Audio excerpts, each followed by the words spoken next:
Hello guys, welcome back to my channel. आज मैं explain करने वाली हूँ सीरीज 3 ट्रैप्ड। अब लोगों से मैंने पूछा था कि क्या मैं इसे एक्सप्लेन करूँ, तो काफी सारे लोगों ने हमें जवाब दिया था, तो मैं इसे एक्सप्लेन करने लगी हूँ। किस चीज का वेट कर रहे हैं, वीडियो की तरफ चलते हैं। एपिसोड की स्टार्ट होती है, हमें कुछ लोग दिखाते हैं जो कि आपस में बात कर रहे होते हैं, जहाँ पे एक शख्स दूसरे को कह रहा होता है कि तुम मेरे इलाके में क्या कर रहे हो, अगर तुमने ड्रग्स की डील्स नहीं करनी और तुम्हारे में हिम्मत नहीं है तो तुम यहाँ पे आ नहीं सकते। और कहता है कि शांतियान ग्रुप से अब कोई भी नहीं डरता तुम्हारी इन हरकतों की वजह से, और तुम समझते हो कि मैं डर गया हूँ तुमसे, तो मैं नहीं डरता। लेकिन आगे से वो शख्स कोई जवाब नहीं दे रहा था, जहाँ पे ये शख्स जिसका नाम की है कहता है कि तुमने मेरी काफी सारी जगहों को खत्म कर दिया है, तो अब इन चीजों को तुम कैसे हैंडल करोगे। उसे कुछ पेपर देता है, कहता है कि तुम मुझे जवाब नहीं दोगे तो मैं तुम्हें यहाँ से जाने नहीं दूंगा। जब भी वो शख्स उस पेपर को जला देता है और कहता है कि मेरे जाने का टाइम हो गया तो मैं चलता हूँ, वहां से जाने लगता है और उसका जो गार्ड आया होता है वो भी जाने लगता है, लेकिन की के लोग उसके ऊपर गन तान लेते हैं। तो यहाँ पे जो दूसरे शख्स के साथ गार्ड आया होता है जिसका नाम जैक है, वो उनके बॉस के ऊपर यानी की के ऊपर गन तान देता है और कहता है उनको कि अगर तुम लोग अपने बॉस के सर में एक एक्स्ट्रा होल नहीं चाहते तो मेरे बॉस को जाने दो,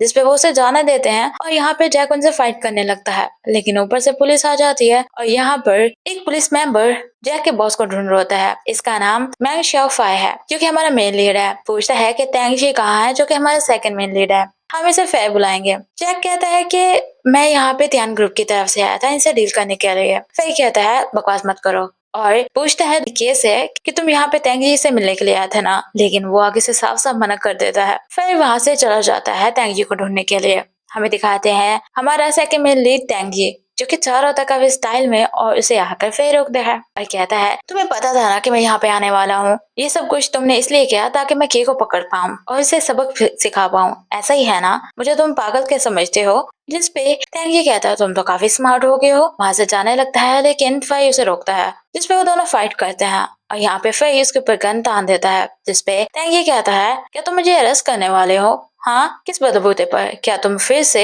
इन्वेस्टिगेशन चाहते हो अपने ऊपर बिना किसी सबूत के एक सिविलियन को गिरफ्तार करने पर। जिसपे फाई कहता है मैं तुमसे नहीं डरता, समझ गए, और ना ही मैं इन चीजों से डरता हूँ कि मुझे सजा दी जाएगी। अगर तुम 4 साल पहले इतने सफाई से छूट सकते हो तो ये तो छोटा सा मसला है, और मैं तुमसे वादा करता हूँ कि मैं तुम्हारे हर मूव पे नजर रखूंगा। तभी टैंग ये कहता है मैंने तुम्हें कितनी बार कह दिया है, जो मैंने 4 साल पहले बोला था वो सच था, और तुमने फाइल्स तो काफी बार बनी होंगी ना। जिसपे फाई कहता है तुम समझते हो कि मैं पागल हूँ। तभी ऊपर से फाई का कोवर्कर जिसका नाम जाओ ली एन है, वो आके बताता है कि कैप्टन काफी गुस्सा है और वो हमें वापस बुला रहे हैं। जिसपे फाई पूछता है कि क्या यूची अभी तक अरेस्ट वारंट नहीं लेके आया, तो जिसपे जाओ बताता है कि नहीं। ये सुनकर टैंगी वहां से चला जाता है और फाई काफी गुस्सा करता है।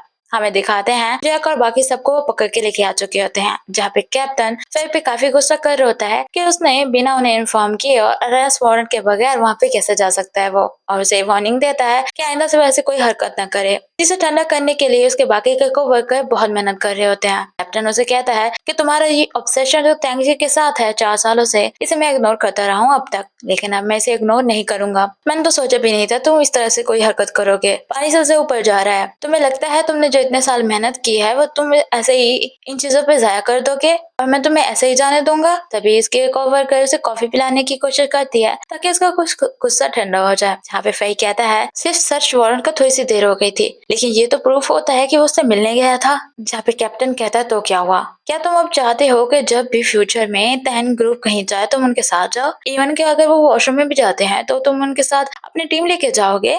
तुम अपने आप को समझते क्या हो।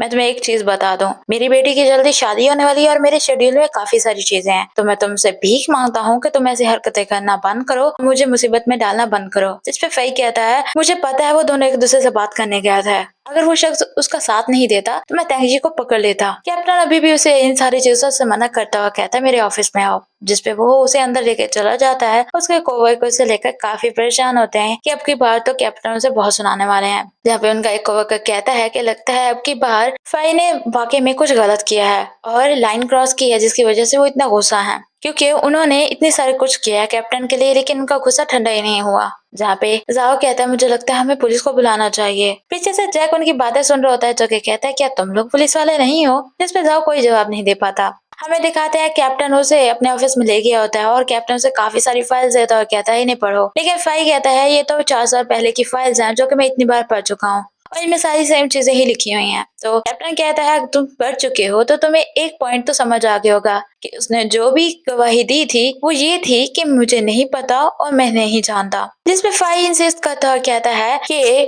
त्यान ग्रुप का जो लीडर था और जो इस केस को स्टडी कर रहा था डिटेक्टिव, उन दोनों की लाशें वहां पे मिली उस सीन पर, और सिर्फ टैंग ही था जो वहां से जिंदा बच पाया। भला उसे कैसे नहीं पता होगा कि वहां पे क्या हुआ था। जिसपे कैप्टन कहता है क्योंकि वो अकेला बचा था तो जो वो कहेगा वो सच होगा, और तुम्हें पता है कि जो ऑफिसर मरा था और ध्यान ग्रुप का लीडर मरा था, इन सारी चीजों को लेकर सोसाइटी और मीडिया में सारी बातें चली थी और टैंगी ने जो गवाही दी थी उसे ही सच माना जाएगा और वो एक सॉलिड गवाही थी। लेकिन फाई इसे से मना करता है और कहता है हमारे पास कोई प्रूफ नहीं थे, ये गवाही सच नहीं हो सकती। कैप्टन उसे आर्ग्यू करने से मना करते हुए कहता है तुम कह रहे हो कि हमारे पास प्रूफ नहीं है, मुझे एक चीज बताओ, तुम 4 साल से उसका पीछा कर रहे हो, क्या तुम्हें कोई प्रूफ मिला? लेकिन फाई कहता है नहीं, मुझे कोई नहीं मिला, लेकिन मुझे यकीन है कि वो विक्टिम नहीं था, ये सब कुछ सेटअप किया गया था ताकि त्यान ग्रुप को टैंक से लिया जा सके। जिसपे उसका कैप्टन से नाराज होते हुए कहता है अच्छा तो ऐसी बात है, अगर ये सब कुछ सेटअप किया गया था तो उसने अपने दिल के बिल्कुल करीब ही गोली क्यों खाई? और तुम्हें पता है कि उस वक्त वो मरते मरते बचा था, पूरे 1 महीने तक वो आईसीयू में रहा था क्योंकि उसका खून काफी ज्यादा बह चुका था, उसकी जिंदगी का सवाल था। और तुम समझते हो कि ये सेटअप था? पुलिस हमेशा एविडेंस पे बिलीव करती है, तो तुम्हारे पास कोई प्रूफ है? तो फाई कहता है नहीं, मेरे पास अभी नहीं है, लेकिन मैं इस चीज को लेकर पॉजिटिव हूँ कि टैंग ही ने जो बोला वो झूठ था। जिसपे कैप्टन कहता है कि तुम्हें तो स्क्रिप्ट राइटर होना चाहिए, नहीं तुम कैप्टन बन जाओ, अब जो भी तुम कहेगे उसे सच माना जाएगा। अच्छा तो बताओ, इतने 4 सालों में तुमने जो उसका पीछा किया है और इतने ज्यादा अपॉलॉजी लेटर्स तुमने लिखे हैं, उन सब का क्या? हाँ, तुम्हारी वजह से मुझे सुपीरियर की इतनी बातें सुननी पड़ती हैं। मैं तुमसे एक मांगता हूँ कि अपनी ये गलतफहमी दूर कर दो। तभी ऊपर से जाओ आता है जो कि बताता है कि जैक को इंटरपोल डिवीजन वाले लेके जा रहे हैं। तभी वहाँ पे वो आते हैं उन्हें रोकने के लिए, तो आगे से इंटरपोल डिवीजन वाला बताता है कि हम जैक को किसी इन्वेस्टिगेशन के लिए लेके जा रहे हैं, जहाँ पे फाई रोकने की कोशिश करता है लेकिन वो जैक को लेके चला जाता है। फाई काफी नाराज होता है कैप्टन से और कहता है हम उसे पकड़ के लाए थे तो वो कैसे लेके जा सकते हैं। जिसपे कैप्टन कहता है कि तुमने लास्ट टाइम उनके थाईलैंड के केस में काफी गड़बड़ की थी ताई यांग को पकड़ने के चक्कर में, तो ये उनका हिसाब बराबर हो गया जो जैक को लेके जा रहे हैं, तो तुम खामोश हो जाओ और अपने काम करो। लेकिन फाई इसकी बात नहीं सुनता, वहां से चला जाता है। जिसपे वो जाओ को ऑर्डर देता है कि उसके पीछे जाए ताकि वो कोई और मुसीबत न खड़ी कर दे। जाओ इसके पीछे पीछे जा रहा होता है तो फाई से पूछता है तुम्हारा मसला क्या है, तुम मेरे पीछे क्यों आ रहे हो? जिसपे वो उसे बता देता है कि कैप्टन उसे भेजा है उसका पीछा करने के लिए, लेकिन फाई बताता है कि वो घर जा रहा है। जाओ इस बात पे यकीन नहीं करता क्योंकि वो काफी लंबे अरसे के साथ उसके साथ है, तो उसे पता है कि वो क्या सोच रहा है, और कहता है मुझे पता है तुम तांग ये के पास जा रहे हो उसका पीछा करने के लिए। जाओ उसे मना करता है और कहता है कि तुम ऐसी हरकत फिर से करोगे तो तुम्हें सजा मिलेगी। जिसपे फाई बताता है कि उसका काम खत्म हो चुका है तो अब वो अपना टाइम कहीं भी स्पेंड कर सकता है, उसके साथ कोइंसिडेंटली मिलना कोई बुरी बात तो नहीं, तो मुझे सजा क्यों मिलेगी? जिस पे जाओ कहता है तुम्हें तो पता भी नहीं है वो कहाँ पे है, तो तुम उसे कोइंसिडेंटली कैसे मिलोगे? फाई कहता है तुम्हें किसने कहा कि मुझे नहीं पता वो कहाँ पे है? हमें दिखाते हैं वो एक सूट शॉप के बाहर खड़े होते हैं जहाँ पे तेंगी सूट लेने के लिए आया होता है, और यहाँ पे जाओ कहता है ये तो सच में तेंगी यहाँ पे है, तुम्हें कैसे पता था कि वो यहाँ पे होगा? तो उसे बताता है कि हर वेडनेसडे को यहाँ पे सूट लेने के लिए आता है। जाओ उसे पूछता है बाकी के दिनों वो क्या करता है। फाई उसे सारी डिटेल में बताता है और जाओ काफी इम्प्रेस हो जाता है और कहता है इसका मतलब तेंगी को ट्रेस करना तो बहुत आसान था। लेकिन फाई बताता है नहीं, इतना आसान नहीं था, स्टार्ट में तो बहुत मुश्किल हुई थी मुझे और बाद में फिर मुझे आहिस्ता आहिस्ता इन्फॉर्मेशन मिलती गई, अब मुझे उसके हर मूव के बारे में पता है। तभी शॉपकीपर आके उन्हें बताती है कि जो अंदर आदमी बैठा है ओनर उसे अंदर बुला रहा है। फाई वहां से जाने लगता है अंदर, लेकिन जाओ मना करता है और कहता है अगर तुम किसी और मसले में पड़ गए तो मैं तुम्हें अंदर नहीं जाने दूंगा, पागलपंती मत करो। लेकिन फाई कहता है मैं अंदर इसलिए तो नहीं जा रहा कि मैं उससे बात करूंगा, नहीं मैं तो सूट लेने के लिए जा रहा हूँ, कैप्टन की डॉटर की शादी आ रही है तो तुम क्या एम्बेरसमेंट फील करना चाहते हो शादी में ऐसे कपड़े पहन के जाने पर? चलो सूट लेते हैं। जिसपे वो अंदर चले जाते हैं। जब टैंग ये फाई से पूछता है कि तुम मुझसे क्या चाहते हो, तो फाई कहता है तुमसे मैं मिलने के लिए तो नहीं आया, मैं यहाँ पे सूट देखने के लिए आया हूँ। तभी जाओ नोटिस करता है कि वो सूट तो काफी महंगा है, उसे बताता है कि ये तो बहुत महंगा है। टैंग ही कहता है कि ये मेरी तरफ से तुम्हारे लिए गिफ्ट हो गया, तुम जो हमारी सोसाइटी को इतना प्रोटेक्ट करते हो उसे लेकर। जिसपे वो मना कर देता है कि वो नहीं लेगा। जाओ इंसिस्ट करता है कि क्या वो ये खरीद सकता है, लेकिन फाई उसे मना कर रहा होता है और कहता है क्या तुम मरना चाहते हो, चुप कर जाओ। टैंगी कहता है कि इन्हें कुछ डिस्काउंट दे दीजिएगा अगर ये अफोर्ड भी कर पाए। तो फाई डिस्काउंट लेने से मना कर देता है, जिसके बाद वो उनकी मेजर करने के लिए लेके जा रहे होते हैं और जाओ अभी भी इंसिस्ट कर रहा होता है कि ये तो काफी महंगा है, तो रहने दो। तभी टैंगी को किसी की कॉल आती है जिसके साथ वो काफी स्माइल करते हुए और पोलाइट वे में बात कर रहा होता है। फाई नोटिस करता है और दिल में कहता है आखिर ये कौन शख्स है जिससे वो इतनी पोलाइटली और जेंटल तरीके से बात कर रहा है, और ऐसा लग रहा होता है जैसे वो जेलसी फील कर रहा है। तभी ऊपर से जाओ आता है और कहता है ये तो काफी गुड लुकिंग लग रहा है, और उसी की तरफ ही देखे जा रहा होता है। जाओ वहां से चला जाता है और फाई टैंगी की तरफ देख रहा होता है जो कि अपने बाजू पे लगे ब्रोच को ठीक करता है, जिसे फाई नोटिस करता है। टैंगी कॉल कट करके देखता है तो फाई उसी की तरफ देख रहा होता है। टैंगी उसके पास आता है और कहता है तुम्हारा टेस्ट तो काफी अच्छा है ऑफिसर मैंग, तुमने काफी एक्सपेंसिव कपड़ा चूज किया है, तुम पे ये काफी अच्छा लगेगा, लेकिन बुरी बात ये है कि ये काफी एक्सपेंसिव है, क्योंकि तुम्हें पसंद आया है तो तुम्हें डिस्काउंट जरूर मिलेगा। वहां से ये कहकर वो चला जाता है और फाई मना कर रहा होता है कि मैं डिस्काउंट नहीं लूंगा। हमें दिखाते हैं फाई ने वो ड्रेस खरीद ली होती है और जाओ वो ड्रेस देख रहा होता है और साथ में नूडल भी खा रहा होता है, जहाँ पे जाओ उस ड्रेस की काफी तारीफ कर रहा होता है। फाई उसे हाथ ना लगाने को कहता है, तभी वो नोटिस करता है कि उसने तो वो पहना हुआ है, जिसपे वो जल्दी से उससे उतरवाता है और कहता है तुम्हें पता भी है ये कितना महंगा है। तो जाओ कहता है तुम्हें तो मैंने कहा था कि डिस्काउंट ले लो, तुम्हें मिल रहा था। लेकिन फाई कहता है मैं उनसे डिस्काउंट क्यों लेता, मुझे नहीं चाहिए था, और कहता है चलो यहाँ से, तुम नूडल्स ड्रेस के ऊपर फेंक दोगे। वहां से उसे लेके चला जाता है और जाओ कहता है क्यों ना हम पुलिस की जॉब छोड़ दें और टैंगी के अंडर काम करने लग जाएं। तो फाई कहता है ठीक है हम उसके अंडर काम करते हैं, कल ही हम जॉब छोड़ देते हैं, कैसा? जाओ कहता है मैं तो मजाक कर रहा था, तुम ऐसा गुस्सा क्यों कर रहे हो? फाई उसे ऐसी बातें करने से मना करता है। जाओ कहता है तुम इतने साल टैंगियो को ट्रेस करते रहे हो, कोई तुम्हें नहीं जानता होगा तो उसे लगता होगा कि तुम्हारा क्रश है उसके ऊपर। फाई कहता है क्या बकवास कर रहे हैं, ऐसा कुछ भी नहीं है, और वैसे भी गैंगस्टर और पुलिस के दरमियान कुछ भी नहीं हो सकता। जाओ कहता है मैं तुम्हें एक चीज बता दूं, इतने ज्यादा कॉन्फिडेंट ना बनो, गॉड के कुछ और ही प्लान होते हैं। जहाँ पे फाई कहता है मैंने कह दिया ना, जो इम्पॉसिबल है वो इम्पॉसिबल है। लेकिन जाओ कहता है तो फिर इसका क्या, तुमने उसकी ड्राइंग बना के यहाँ पे रखी हुई है, इवन के उसकी हाइट भी यहाँ पे लिखी हुई है, और इसी के बारे में सारा कुछ यहाँ पे लिखा हुआ है ताकि तुम जैसे ही अंदर आओ उसकी शक्ल देख पाओ। लेकिन फाई बताता है नहीं, मैंने अपने आप को रिमाइंड कराने के लिए यहाँ पे ये सब कुछ लगाया है कि मुझे मोटिवेशन मिलती रहे कि 4 साल पहले क्या हुआ था उसके बारे में जानने की। तभी जाओ उसके पास आता और कहता है लेकिन तुम इस चीज से डिनाई नहीं कर सकते कि जब टैंगी ने स्माइल किया था तो वो काफी प्रीटी लग रहा था। कितनी बुरी बात है कि वो एक गैंगस्टर है, अगर वो ना होता तो एक सेलिब्रिटी होता और उसके काफी ज्यादा फैंस होते, उन फैंस में मैं भी होता। जिसपे फाई से पागल कहता है। जाओ कहता मैं पागल नहीं हूँ, मैं तुम्हें सच बता रहा हूँ, तुम्हें पता है ऐसे स्माइल देखने के लिए लोग मरते हैं, और अगर वो वेब पे पोस्ट करता ना, लड़की नहीं लड़की भी उसके दीवाने होते हैं। फाई कहता तुम ये क्या कह रहे हो, मुझे तो वो बिल्कुल भी पसंद नहीं है। जाओ कहता है अगर जितना टाइम तुमने टैंगी को पीछा करने में लगाया है इतना टाइम लड़कियों के पीछे लगाते ना तो तुम्हारे ढेर सारे बच्चे होते। जिसपे फाई उसका मजाक बनाता कहता है बात तो ऐसे कर रहे हो जैसे तुम्हारी काफी सारे बच्चे हैं, तुम भी सिंगल हो और अपनी मॉम के साथ रहते हो। जिसपे जाओ उससे उसका लंच बॉक्स खींच लेता है, वो दोनों लड़ने लग जाते हैं। हमें दिखाते हैं टैंगी जो कि खड़ा होता है और कुछ सोच होता है। तभी ऊपर से उसका गार्ड आता है जिसका नाम गु दाओरी है, हम इसे दाओ बुलाएंगे। दाओ कहता है कि ड्रग के डीलर को जो हमने हटा दिया रास्ते से, तो अब जो वैंग है वो काफी खामोश हो गया है और ज्यादातर टाइम क्लब में गुजारता है। तभी टैंग उसे ऑर्डर देता है कि वो जैक को छुड़वा के लाए, क्योंकि उसे वैंग की सिचुएशन में हैंडल करने के लिए मदद चाहिए होगी। इस पे दाओ कहता है मैं इन चीजों को हैंडल कर लूंगा, आप टेंशन न लें। लेकिन टैंग ही उसे आंखें दिखाता है जिसपे दाओ हाँ बोल के वहां से चला जाता है। टैंग ही उन पिक्चर्स को देखने लग जाता है जो कि अभी उसे दाओ ने दी थी। हमें दिखाते हैं टैंग ही नहा रहा होता है और दाओ की बातें सोच रहा होता है। तभी वो बाहर आता है और सामने एक खूबसूरत सी लड़की लेटी पड़ी होती है, जिसपे वो टॉवल फेंकता है ताकि उसकी जो टांगे दिख रही हैं वो छुप जाएं। तो आगे से कहती है इतनी खूबसूरत लड़की तुम्हारे सामने है तो तुमने कोई रिएक्शन क्यों नहीं दिया, ये मेरा दिल दुखा रहा है। अच्छा ये बताओ मैं तुम्हारे लिए क्या मायने रखती हूँ? जिसपे उसे सिस्टर कहता है, लेकिन उसे कहती है अब ऐसे भी मत बोलो, मैं इतनी बड़ी हो गई हूँ, इतनी दूर मैं यहाँ पे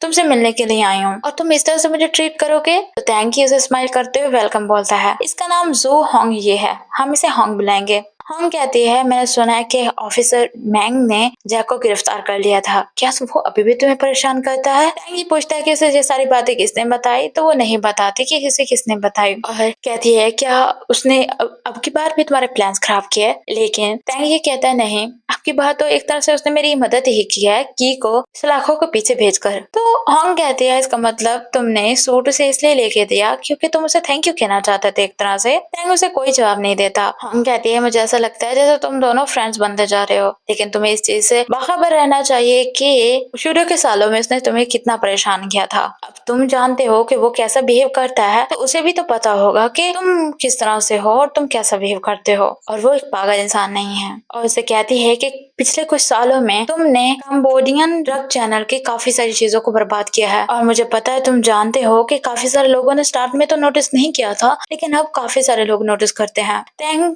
सब्जेक्ट चेंज करने की कोशिश करता है और कहता है तुम्हें परेशान होने की जरूरत नहीं है ऑर्गेनाइजेशन को लेकर, मैं सब कुछ हैंडल कर लूंगा। लेकिन हॉन्ग कहती है मैं परेशान हूँ तुम्हें लेकर। मुझे एक बात बताओ कि तुम कंबोडियन चैनल को बर्बाद करने के बारे में क्यों सोच रहे हो, या फिर तुम किसी को टारगेट कर रहे हो? क्या ये सब कुछ रिलेटेड है 4 साल पहले जो हुआ था? जिसपे टैंग कहता है तुम ये सब कुछ क्या सोच रही हो? अगर मुझे पता होता कि मेरे ग्रैंडफादर टैंग को किसने मारा है तो मैं उसे जाने क्यों देता। मैं तो सिर्फ उनको खत्म कर रहा हूँ जो हमारी ऑर्गेनाइजेशन के खिलाफ थे, और मैं इस तरह से इन चीजों को नहीं झुटला सकता। उन्होंने ड्रग्स को डील करना बंद नहीं किया। मैं चाहता हूँ कि जितने भी कंबोडियन चैनल के साथ डीलिंग कर रहे हैं उनको खत्म कर दूं, ताकि जड़ों से जो बीमारी है वो खत्म की जा सके, नहीं तो आगे नहीं बढ़ा जा सकता। हॉन्ग कहती है कि मैं तुम्हारी हेल्प कर सकती हूँ, लेकिन वो मना करता है और उसे कहता है कि तुम जैसे अपनी लाइफ जी रही हो नॉर्मल तरीके से जियो, बाकी के ब्रदर्स को भी जीने दो, बाकी सब मेरे ऊपर छोड़ दो, मैं हैंडल कर लूंगा। हॉन्ग कहती है तुम अपने आप को इतना अंदर तक क्यों धंसते जा रहे हो जबकि दूसरे आराम से जिंदगी गुजार रहे हैं। टैंग उसे वे टेंशन ना लेने को कहता है, जिसपे वो के बोलती है और कहती है पर तुम अपना ख्याल रखना, उस मैंग के साथ ज्यादा इन्वॉल्व होने की जरूरत नहीं है। जिसपे वो के बोल कर वहां से चला जाता है और हॉन्ग अभी भी उसको लेकर काफी टेंशन में होती है। हमें दिखाते हैं टैंग ये दाव के साथ मीटिंग में जा रहा होता है, जहाँ पर मैंग आ जाता है जो कि कहता है मुझे जो तुम्हारे पीछे शख्स खड़ा है उससे बात करनी है, लेकिन टैंग उससे मना कर देता है बात करने पर। तो दाव कहता है तुमने सुन लिया तो जाओ यहाँ से, लेकिन मैंग उसे लड़ता है और उसे बाहर गिरा कर लिफ्ट में चला जाता है। और यहाँ पे उसे कहता है देखो अब हम दोनों हैं तो हम दोनों बात कर सकते हैं, लेकिन टैंग ये कहता है कि हम सिर्फ 5th फ्लोर तक एक साथ हैं, समझे? तो जिसपे वो 17th फ्लोर का बटन दबा देता है, कहता है अब तो हम 17th फ्लोर तक होंगे ना। टैंग कहता है कि मैं तुम्हारी हेल्प कर सकता हूँ ऑफिसर मैंग किसी चीज में, जिसपे वो उसे कहता है कि मैं तुम्हारे लिए एक थैंक यू गिफ्ट लेके आया हूँ क्योंकि तुमने मुझे डिस्काउंट दिलाने की कोशिश की थी सूट पर, तो मैंने सोचा तुम्हें एक थैंक यू गिफ्ट तो देना ही चाहिए, और ये बिल्कुल तुम्हारे साथ मैच होता है। उसे एक स्केलेटन की चेन देते हुए कहता है देखो ये बिल्कुल तुम्हारी तरह है, इसके फेस पर कोई भी इमोशन नहीं है और ये तुम्हारे लिए परफेक्ट है। जब तक टैंग उसे नहीं लेता और उसके जेब में वापस डाल देता है और कहता है मेरे साथ ऐसे चिपकना बंद करो, सिर्फ उस 4 साल पहले हुए इंसिडेंट को लेकर जो भी मैंने कहा वो सब सच था। जिसपे मैंग कहता है हाँ वो सीन भी सच था, तुम्हें गोली लगी वो भी सच था, तुम्हारा खून निकला और तुम मरते मरते बचे वो भी सच था, सब सच था, लेकिन तुमने गनमैन को नहीं देखा, ये स्टेटमेंट तुम्हारी गलत है और ये सच नहीं है। तो टैंग कहता है तो पूरी दुनिया में तुम ही एक शख्स हो जो इस चीज को नहीं मानते। तो फाई कहता है हाँ मैं ही नहीं मानता पूरी दुनिया में, क्योंकि मैं ही तुम्हें सही से समझता हूँ। टैंग ये कहता है कि तुम मेरी बातों पे यकीन क्यों नहीं कर रहे? जहाँ पे फाई कहता है क्योंकि मेरे अंदर गट फीलिंग आ रही है कि जो तुम बोल रहे हो वो सच नहीं है, तुम पूरी स्टोरी नहीं बता रहे, तुम्हारे रिएक्शन से पता चल रहा है कि तुम काफी नर्वस और कुछ छुपा रहे हो। उसके काफी करीब आ जाता है तो टैंग के कान लाल होने लग जाते हैं। इस पे फाई कहता है अरे तुम्हारे कान तो लाल हो रहे हैं, मतलब तुम सच में नर्वस हो। और कहता है अगर तुम नहीं चाहते कि मैं तुम्हें ऐसे डराता रहूं तो मुझे पूरी स्टोरी बता दो कि क्या हुआ था 4 साल पहले। जिसपे टैंग उसके करीब आने लगता है। फाई कहता है तुम ये क्या कर रहे हो, मैं तुमसे नहीं डरता समझे। तो टैंग कहता है तुम इस काबिल नहीं हो कि मैं तुम्हारे साथ कुछ करूं। उसे पकड़ता है जिसपे फाई नीचे गिरने लगता है और टैंग उसे पकड़ लेता है। दोनों एक दूसरे को ऐसे देख रहे होते हैं और एपिसोड यहाँ पे खत्म हो जाती है। अब देखेंगे कि क्या ये वही मोमेंट है जिससे इन दोनों के दरमियान प्यार स्टार्ट होगा या आगे चलकर कुछ होगा। आप लोगों को ये स्टोरी कैसी लग रही है कमेंट में जरूर बताइएगा। अगर यहाँ तक वीडियो देखी है तो वीडियो को लाइक जरूर कर दिएगा आप लोगों ने, अगर नहीं किया तो वीडियो को लाइक कर दें, और अगर आप लोग मेरे चैनल पे नए हैं तो चैनल को सब्सक्राइब कर दें। बेल आइकन को दबाना मत भूलिएगा ताकि मेरी नेक्स्ट वीडियो की नोटिफिकेशन आपको मिल सके। Thanks for watching.